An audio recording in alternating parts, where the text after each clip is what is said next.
ಸರ್ಕಾರದೇನಿಲ್ಲ, ಅಷ್ಟು ಜನ ಕೂಡಲಿಕ್ಕೆ ಯಾರು ಕೂಡ ಹೇಳಿರಕ್ಕಿಲ್ಲ ಅವ್ರಿಗೆ. ಮತ್ತು ನಿರೀಕ್ಷಿತ ಮೀರಿ ಜನ ಕೂಡಿದ್ರು. ಅಷ್ಟು ಪೊಲೀಸ್ ಬಂದೋಬಸ್ತಿ ಅಷ್ಟು ಜನ ನಿಯಂತ್ರಣ ಮಾಡ್ಬೇಕಾದ್ರೆ ಒಂದು ತಿಂಗಳಿನ ಪ್ರಿಪೇರ್ ಮಾಡ್ಬೇಕಾಯ್ತು ಪೊಲೀಸರಿಗೆ. ಇವ್ರಿಗೆ ಯಾವುದೋ ನೋಟಿಸ್ ಇವ್ರಿಗೂ ಇಲ್ಲ ಎಷ್ಟು ಜನ ಬರ್ತಾರಂತ. ಸೊ ಅದು ವಿಧಾನಸೌಧಕ್ಕೆ ಸೀಮಿತವಾಗಿರೋಂಥ ಕಾರ್ಯಕ್ರಮ ಅಷ್ಟೇ.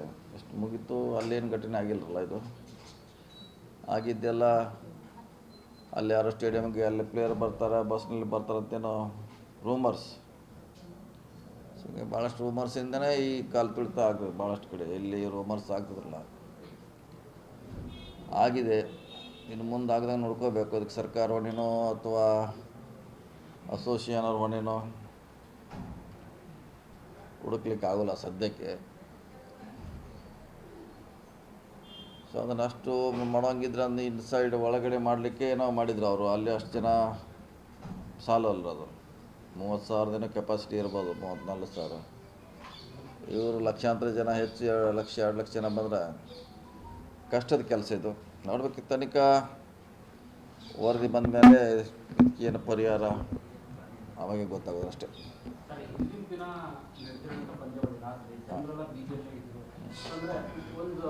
ಒಂದು ಸಾಮಾನ್ಯವಾಗಿ ಗೊತ್ತಿರುತ್ತಲ್ಲ, ಜನ ಈ ಥರದ ಕಾರ್ಯಕ್ರಮ ಅಂತ ಅಂದಾಗ, ಎಸ್ಪೆಷಲಿ ಕ್ರಿಕೆಟ್ ಅಂದಾಗ ಗುಪ್ತಚರ ಇಲಾಖೆಗೆ ಮಾಹಿತಿಗಳು ಇದಿರುವ ಅಂತ.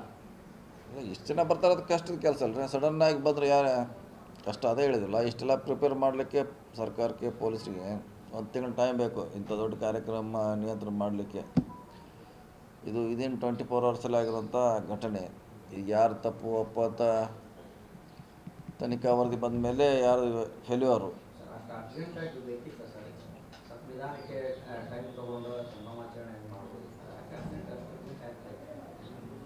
ಅದು ಮಾಡಿದ್ದಾರೆ. ಅದು ಕ್ರಿಕೆಟು ಬೇರೆ ಬೇರೆ ಸ್ಪೋರ್ಟ್ಸಲ್ಲಿ ಕೂಡ ಮಾಡ್ತಾರೆ. ಇದು ಒಂದೇ ಅಲ್ಲ. ಅದರಲ್ಲಿ ಇಷ್ಟ ದೊಡ್ಡ ಸಂಖ್ಯೆಯಲ್ಲಿ ಜನ ಕೊಡೋಲ್ಲ, ತಕ್ಷಣ ಮಾಡ್ತಾರೋ ಆಮ್ಯಾಗೂ ಲೇಟಾಗಿದ್ದು ಉದಾಹರಣೆಗಳದಾವು.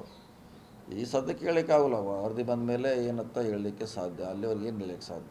ಯಾರು ತಪ್ಪು, ಯಾರಿಗೊಂದು ಕೂಡಿಸ್ಲಿಕ್ಕೆ ಯಾರು ಪ್ರೇರಣೆ ಕೊಟ್ಟರು, ಎಲ್ಲಿ ಮಾಡಬೇಕಿತ್ತು, ಏನು ಮಾಡಬೇಕಿತ್ತು, ಈಗ ಯಾರನ್ನ ಹೊಣೆಗಾರನ ಯಾರು ಮಾಡೋದು.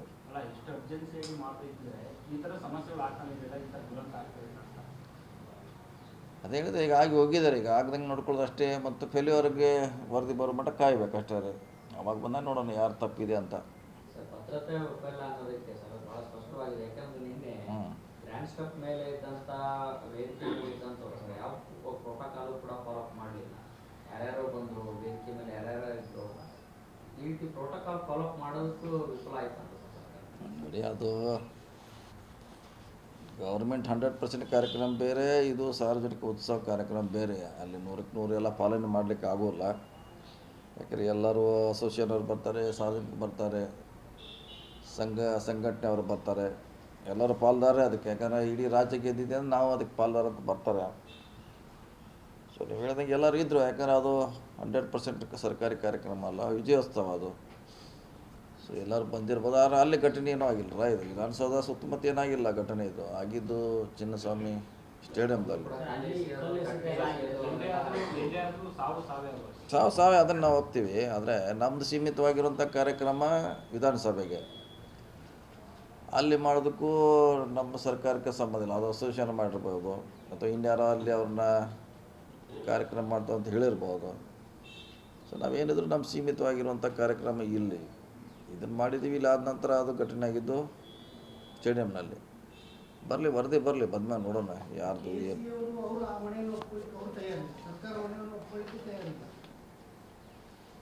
ಈಗ ವರದಿ ಬಂದ್ಮ್ಯಾಗ ನೋಡಿದ್ರಲ್ಲ, ಈಗ ಯಾರು ತಕ್ಷಣ ಯಾರು ಒಪ್ಕೊಳ್ಳೋರು, ಯಾರು ಒಪ್ಕೊಳ್ಳೋರು, ಯಾರು ಒಪ್ಕೊಳ್ಳೋರು. ಕರೆಕ್ಟ್, ಸತ್ತದ್ದು ನಾವು ಯಾರು ಅಲ್ಲಿಗಳಿಲ್ಲ. ಸತ್ತದ್ದು ನಾವು ಯಾರು ಅಲ್ಲಿಗಳ. ಯಾರು ಲೋಪದೋಷ ಯಾರಿಂದ, ಎಲ್ಲಿ ನೀವು ಹೇಳಿದ್ರಲ್ಲ, ಇಂಟೆಲಿಜೆನ್ಸಿ ಫೇಲ್ಯೂರ, ಪೊಲೀಸ್ರಿಗೆ ಮೊದಲೇ ಎಷ್ಟು ಗೊತ್ತಿದ್ದ. ಹೋಮ್ ಮಿನಿಸ್ಟರ್ ಕೂಡ ಹೇಳಿದರು ಇದು ಯಾರೋ ಮಾಡಬಾರ್ದು ಅಂತ ಹೇಳಿದ್ರು. ಅವರು ಕೂಡ ಹೇಳಿದರು, ಮುಂಚೆನೇ ಹೇಳಿದರು ಅವರು. ಮೆರವಣಿಗೆ ಬೇಡ ಅಂತ ಅವರು ಹೇಳಿದರು. ಹಾಂ, ಸರ್ಕಾರದ ಒಂದು ನಿರ್ಲಕ್ಷ್ಯದ ಬಗ್ಗೆ ಕೂಡ ಒಪ್ಕೊಂಡಿದ್ದಾರೆ ಸರ್. ನಾವು ಕೂಡ ಜಾಗ್ರತೆ ವಹಿಸಬೇಕಾಗಿತ್ತು. ಕರೆಕ್ಟ್, ಅದು ನಮ್ಮ ಜವಾಬ್ದಾರಿ ಇದೆ. ಆದರೂ ಇಷ್ಟು ಜನ ಕೊಡ್ತಾರಂತ ಯಾರಿಗೂ ಗೊತ್ತಿಲ್ಲಲ್ಲ. ಇಷ್ಟು ಜನ ಕೊಡ್ತಾರಂತ ಸರ್ಕಾರಕ್ಕಾಗಲಿ ಯಾರಿಗೂ ಗೊತ್ತಿಲ್ಲ. ಸಡನ್ನಾಗಿ ಇಷ್ಟು ಜನ ಬಂದರೆ ಕಷ್ಟ ರೀ. ಯಾರ್ಯಾರ ಕಷ್ಟ ಮುಂದೆ ಈ ರೀತಿ ಆಗಂಗೆ ನೋಡಬೇಕು. ಸರ್ಕಾರದ ವಿಫಲ ಏನಲ್ಲ. ಅವರೇ ಇದನ್ನು ಬ್ಯಾನ್ ಮಾಡಿದಾಗ ಟ್ವೀಟ್ ಮಾಡಿ ಅವರ ಖುಷಿಯನ್ನು ನೀವು ಮೊಟಕುಗೊಳಿಸ್ತಾರೆ ಅಂತ ಅವ್ರು ಹೇಳ್ಯಾರ. ಯಾರು ವಿರೋಧ ಪಕ್ಷದವ್ರು ಹೇಳ್ಯಾರ. ಟ್ವೀಟ್ನಲ್ಲಿ ಹೇಳಿದ್ದಾರೆ. ಏನಂತ ಹೇಳಿದ್ದಾರೆ, ಹೋಮ್ ಮಿನಿಸ್ಟ್ರು ಯಾವುದೇ ಮೆರವಣಿಗೆ ಇಲ್ಲ ಅಂತ ಹೇಳಿದಾಗ ಆಕ್ರೋಶ ವ್ಯಕ್ತ ಮಾಡಿದ್ದಾರೆ ಅವರು. ಅವರ ಮತ್ತೀಗ ಇಮಿಡಿಯೇಟ್ ಟರ್ನ್ ನೋಡೋದು ಮತ್ತೆ ಸರ್ಕಾರದ ಮೇಲೆ ಹಾಕ್ತಿದ್ದಾರೆ. ನೋಡೋಣ, ಎನ್ಕ್ವೈರಿ ಆಗಲಿ, ಆದ್ಮೇಲೆ ನೋಡೋಣ ಯಾರಿದ್ದಾರೆ ಅಂತ. ಸರ್ಕಾರ ಮೈಲೇಜ್ ತಗೊಳಕ್ಕೆ ಹೋಗಿ ವೋಟ್ ಮಾಡ್ಕೊಳ್ತಾರೆ. ಮೈಲೇಜ್ ಏನಿಲ್ಲ, ಮೈಲೇಜ್ ಏನಿದೆ, ಏನು ನಾವು ಗೆದ್ದಿದ್ವಿ? ಆ ಕರ್ನಾಟಕ ಸರ್ಕಾರಗೆಲ್ಲ ಕಾಂಗ್ರೆಸ್ ಪಕ್ಷ ಏನು ಗೆದ್ದಿಲ್ಲ, ಅದನ್ನು ನಾವು ಗೆದ್ದಾರೆ ಯಾರು? ಜನರ ಪ್ರಶ್ನೆ ಅದೇ ಇರುತ್ತೆ. ಖಾಸಗಿ ಫ್ರಾಂಚೈಸಿ ಅದು, ಅದನ್ನ ಸರ್ಕಾರ ಇಷ್ಟೊಂದು ಅದ್ದೂರಿಯಾಗಿ ಸಂಭ್ರಮ ಮಾಡಲೇಬೇಕಿತ್ತ ಅಂತ. ನೋಡಿ, 18 ವರ್ಷ ನಂತರ ಕರ್ನಾಟಕದವರು ಅದು ಗೆದ್ದಿದ್ದಾರಂತ ಒಂದು ಖುಷಿಯಲ್ಲಿ ಮಾಡಿದ್ದಾರೆ. ಸೊ ಈ ನೀವು ಹೇಳೋವಂಥ ವೈಫಲ್ಯಗಳು ಇನ್ನು ಡಿಫ್ರೆಂಟಾಗಿ ಎರಡನೇ ಆ್ಯಂಗಲ್ನಲ್ಲಿ ನೋಡಬೇಕಾಗ್ತದೆ. ಆ ವರದಿ ಬರೋರಿಗೆ ಏನೂ ಹೇಳೋಕ್ಕಾಗೋಲ್ಲ. ಬರಲಿ, ಬಂದಮೇಲೆ ಆಗ್ಬೋದಿತ್ತು, ಅದನ್ನೇ ಹೇಳಿ ನಾನು ಅದೇನು ಅಲ್ಲಗಳಿಲಿಕ್ಕಾಗೋಲ್ಲ, ಆಗ್ಬೋದಿತ್ತು. ಆದರೆ ಸೊ ಈಗ ಆಗಿಬಿಟ್ಟಿದ್ದ ವೈಫಲ್ಯ ಆಗಿದೆ, ಯಾರಿಂದ ಆಗ್ಬೇಕಂತ ಈಗ ಹುಡುಕ್ಬೇಕಾದಾಗ ಸರ್ಕಾರದ ಕರ್ತವ್ಯ, ಡ್ಯೂಟಿ ಹುಡ್ಕೋಣ. ಯಾರ್ದು ಏನಾಯಿತು, ಮೇಲುಗಡೆಯ ಲ್ಯಾಪ್ಸಸ್ ಆಗಿದೆ, ಹುಡುಕ್ಬೇಕಾದ್ದು. ಹುಡುಕ್ಮೇಲೆ ಯಾರಿಗೇನು ಕ್ರಮ ಕೈಗೊಳ್ಳಬೇಕು, ಪನಿಷ್ಮೆಂಟ್ ಮಾಡಬೇಕು, ನಂತರ ಎರಡನೇ ಸ್ಟೆಪ್ಪಲ್ಲಿ ಅದು. ಮನೆ ಹೊತ್ತು ರಾಜೀನಾಮೆ ಕೊಡೋದು ಗೊತ್ತಿದ್ದಾರೆ ಸರ್, ಯಾರೇ ಪ್ರತಿಪಕ್ಷಗಳು ಮನೆ ಹೊತ್ತು ರಾಜೀನಾಮೆ ಎಲ್ಲ ಅವ್ರು ಹಂಗೆ ಕೊಡ್ಬೇಕಾರೆ ಎಲ್ಲರೂ ಅವರೇ ಕೊಡ್ಬೇಕು. ಎಷ್ಟು ಅವ್ರು ಇನ್ಸಿಡೆಂಟ್ ರೇಟ್ ಆಗ್ಯಾರ 14 ವರ್ಷನಾಗ. ಮೊನ್ನೆ ಪುಲ್ವಾಮಾದಾಗ ಕೊಟ್ರ, ಪೇಲ್ಗಾಮ್ದಾಗ ಅದನ್ನು ಕೊಟ್ರೆ ಇಲ್ಲ. ಆಮ್ಯಾಗೆ ಕುಂಭಮೇಳದಲ್ಲಿ ಎಷ್ಟು ಜನ ಸತ್ತರ, ಎಷ್ಟು ಟ್ರೈನ್ ಆಕ್ಸಿಡೆಂಟ್ ಆಗಿದ್ದೀರ 11 ವರ್ಷದಲ್ಲಿ, ಅವ್ರು ಕೊಟ್ರ? ಅದು ಕೊಟ್ಟಿಲ್ಲ. ಸುಮ್ಮನೆ ಹೇಳೋದಷ್ಟೇ, ರಾಜೀನಾಮೆ ಕೊಡ್ಬೇಕಂತ. ಇದು ಆಕಸ್ಮಿಕ ಅಂತೀವಿ ಸರ್. ಯಾವ್ದು? ಈ ಘಟನೆ ಟ್ರೈನ್ ಆಕ್ಸಿಡೆಂಟ್ಗಳೆಲ್ಲ ಆಕಸ್ಮಿಕವಾಗಿ ನಡೀತಾ ಇರ್ತವೆ, ಇದು ಕೂಡ ಆಕಸ್ಮಿಕ ಘಟನೆ ಆಗಿದೆ. ಈಗ ಹೇಳಲಿಕ್ಕಾಗಲ್ಲ, ಅದೇ ರಿಪೋರ್ಟ್ ಬರೋರು ನಮ್ಗೆ ಹೇಳಲಿಕ್ಕಾಗಲ್ಲ. ಈಗ ರಾಜೀನಾಮೆ ಕೊಡೋದು ಕೇಳಲ್ಲ, ಒಂದು 20 ಘಟನೆ ಇದೆ ಅವ್ರ ಮುಂದೆ. ಅವಾಗೇನು ಕೊಟ್ಟರು ಅವ್ರು ಯಾರು? ಇದಲ್ಲ ಸಾಯಂಕಾಲ 3 ಗಂಟೆಗೆ. ಇದ್ರ ಬಗ್ಗೆ ಏನಾದರೂ ಚರ್ಚೆ ಮಾಡ್ತೀರಾ ಸರ್? ಹಾಗೆ ಆಗ್ತದೆ, ಖಂಡಿತವಾಗಿ ಚರ್ಚೆ ಹಾಗೆ ಆಗ್ತದೆ. ಯಾಕಂದರೆ ಗಂಭೀರ ಪ್ರಕರಣ ಅಲ್ಲ, ಅದು ಆಗಲೇಬೇಕು.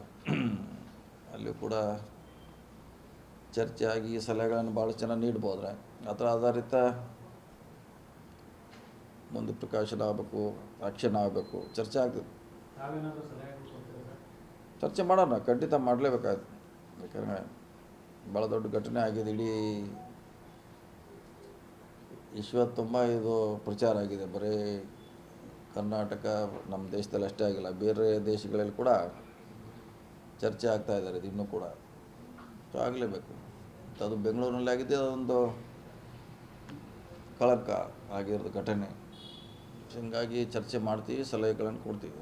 ಅದೇ ನಾವು ಅದನ್ನೇ ಕ್ಯಾಬ್ನಲ್ಲಿ ಚರ್ಚೆ ಮಾಡೋಲ್ಲ. ಅದು ತರಾತುರಿ ಯಾಕಾಯಿತು, ನೀವು ಹೇಳಿದ್ದನ್ನು ಕೇಳ್ತೀವಿ. ಅವ್ರಿಗೆ ಲೇಟ್ ಮಾಡ್ಬೋದಿತ್ತಲ್ಲ, ಯಾಕೆ ನೀವು ಬೇಗ ಮಾಡಿರಿ, ಯಾರು ಮಾಡಿಸಿದ್ರು, ಚರ್ಚೆ ಆಗ್ತಿತ್ತು.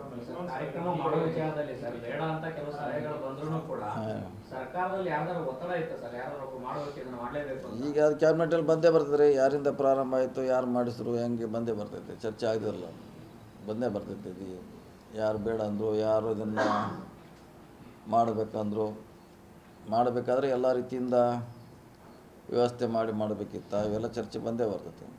ಸಲಹೆ ಸೂಚನೆ ಖಂಡಿತ ಬಂದೇ ಬರ್ತೈತೆ. ನಮಗೇನು ಆರಾಮ ಬರುತ್ತೆ, ಏನು ನಾವು ಕೊಟ್ಟೆ 50 ವರ್ಷದಿಂದ ಕೊಟ್ಕೊತ ಬಂದಾರಲ್ಲ, ಎಲ್ಲ ಸರ್ಕಾರ ಕೊಟ್ಟಿದೆ. ಈಗ ನಾವೇನು ಕೊಟ್ಟಿದೆ, ನಾವು ಬರೋಕ್ಕಿಂತ ಮುಂಚೆ ಕೊಟ್ಟಿದ್ದಾರೆ. ಬೊಮ್ಮಾಯಿ ಸರ್ಕಾರ ಕೊಟ್ಟಿದೆ, ಅದನ್ನ ಎಕ್ಸ್ಟೆಂಡ್ ಮಾಡಿದೆ ಲೀಸು. ನಾವಿದ್ದಾಗ ನಮ್ಮ ಸರ್ಕಾರ ಕೊಟ್ಟಿರ್ಬೋದು. ಅದಕ್ಕೂ ಇದಕ್ಕೂ ಲಿಂಕ್ ಮಾಡೋಕ್ಕಾಗಲ್ಲ. ನಾವು ಕೊಡೋದಕ್ಕೂ ಇದಕ್ಕೂ ಸಂಬಂಧ ಇಲ್ಲ, ಇದು ಬೇರೆ ಅದು ಬೇರೆ ಕೆಲಸ. ಈ ಗುತ್ತಿಗೆ ಷರತ್ತುಗಳೆಲ್ಲ ಉಲ್ಲಂಘನೆ ಆಗಿರ್ತಕ್ಕಂಥದ್ದು ಸರ್. ಹಾಗಾಗಿ ಮುಂದೆ ನೀವೇನಾದರೂ ಒಂದು ಕಠಿಣ ಕ್ರಮ ತಗೊಂಡಿಲ್ಲ? ಈಗಾಗಲೇ ಭಾಳಷ್ಟು ಅಂಥ ಸಂಸ್ಥೆಗಳನ್ನ ಕೊಟ್ಟಿದ್ದೀವಿ. ರೇಸ್ ಕೋರ್ಸು ಕೊಟ್ಟಿದ್ದೀವಿ, KC ಸ್ಟೇಡಿಯಮ್ ಇದೆ, ಬೇರೆ ಬೇರೆ ಪ್ರೈಮ್ ಜಾಗ ಕೊಟ್ಟಿದ್ವಿ, ಕಡಿಮೆ ಬಾಡಿಗೆಯಲ್ಲಿ ಕೊಟ್ಟಿದ್ದೀವಿ. ಅವರಿಗೆ ಸುಮಾರು 50 ವರ್ಷದಿಂದ ಅವರಿಗೆಲ್ಲ ಎಕ್ಸ್ಟೆಂಡ್ ಆಗ್ತಾನೆ ಇದ್ದಾರೆ. ಆ ವಿಷಯ ಬೇರೆ, ಈ ವಿಷಯ ಬೇರೆ, ಅದಕ್ಕೂ ಲಿಂಕ್ ಮಾಡಲಿಕ್ಕಾಗಲ್ಲ. KC ವಿಚಾರ ಬಂದ ಸಂದರ್ಭದಲ್ಲಿ ದೊಡ್ಡ ಮ್ಯಾಚ್ಗಳಾದಂಥ ಸಂದರ್ಭ ಸಂದರ್ಭದಲ್ಲೂ ಈ ರೀತಿ ಘಟನೆಗಳು ಆಗ್ತಾನೆ ಬರ್ತಾ ಇದೆ. ನಿನ್ನೆ ಮೇಜರ್ ಆಗಿದೆ ಸರ್. ಅವರು ಜನಸಾಮಾನ್ಯರ ಬಗ್ಗೆ ಆ ಕಾಳಜಿನ ತೋರಿಸಲ್ಲ ಸರ್. ಅದ್ರ ಬಗ್ಗೆ ಯಾಕೆ ಸರ್ಕಾರ ಕ್ರಮ ಕೈಗೊಳ್ಳಲ್ಲ ಅಂತ ನಿನ್ನೆ ವಿಚಾರದಲ್ಲೂ ಸಹ ಬಹಳಷ್ಟು ನಿರ್ಲಕ್ಷ್ಯ ಮಾಡಿದ್ದಾರೆ ಸರ್. ಇರ್ಬೋದು, ಪ್ರತಿ ಸಾರಿ ಸಮಸ್ಯೆ ಆಗೇ ಆಯ್ತು. ಸಣ್ಣ ಪ್ರಮಾಣದಾಗ ಆಯ್ತು, ಈ ಸಾರಿ ದೊಡ್ಡ ಪ್ರಮಾಣದಲ್ಲಿ ಆಗಿದೆ. ಈಗ ಅವ್ರು ಹೇಳೋರು ಅದು ನಮ್ಮ ಈ ಒಳಗಡೆ ಆಗಿಲ್ಲ ಹೊರಗಡೆ ಆಗಿದೆ ಅಂತಾರೆ. ಈಗ ಅವ್ರನ್ನೇನು ಟಾರ್ಗೆಟ್ ಮಾಡ್ಲಿಕ್ಕೆ ಆಗೋಲ್ಲ. ನಮ್ಮ ಒಳಗಡೆ ಇನ್ಸೈಡ್ ಆಗಿಲ್ಲ, ಇದು ಹೊರಗಡೆ ಆಗಿದೆ ಅಂತ ಅವ್ರು ಹೇಳೋರು. ವ್ಯಾಪ್ತಿಯಲ್ಲಿ ಆಗಿದೆ. ಇಲ್ಲ, ಅದು ಕೂಡ ಅದನ್ನೇ ಅವರು ಡಿಪೆಂಡ್ ಮಾಡ್ಕೋತಾರೆ. ನಮ್ಮ ಒಳಗಡೆ ಆಗಿದೆ, ನಾವು ಮಾಡಿಲ್ಲ, ಹೊರಗಡೆ ಮಾಡಿದ್ವಿ ಅಂತಾರೆ. ವರದಿ ಬರಲಿ, ವರದಿ ಬಂದ ಮ್ಯಾಗೆ ಇದಕ್ಕೆ ಯಾರನ್ನ ಫಿಕ್ಸ್ ಮಾಡಬೇಕು.